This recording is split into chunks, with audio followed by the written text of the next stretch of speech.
রান্নাবান্না চ্যানেলে সকলকে স্বাগত। চটজলদি বানিয়ে ফেললাম মুরগির ঝোল। প্রথমে পেস্ট বানিয়ে নিলাম।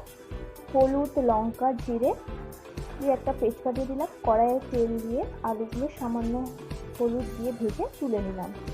তেলের ওপর কাঁচা লঙ্কা, শুকনো লঙ্কা, সামান্য চিনি, কোচানো পেঁয়াজ হালকা ব্রাউনভাবে ভেজে, লবণ, রসুন আদার পেস্ট, কোচানো টমেটো, যে পেস্টটা তৈরি করেছিলাম সেটা দিয়ে হালকা মশলাটা কষিয়ে নিলাম।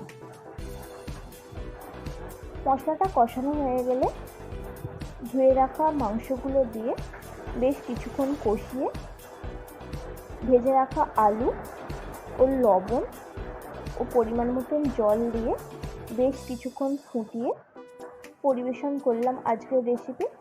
আমার চ্যানেলে আরও সুন্দর সুন্দর ভিডিও পেতে চ্যানেলটি সাবস্ক্রাইব করুন, লাইক কমেন্ট করতে ভুলবেন না।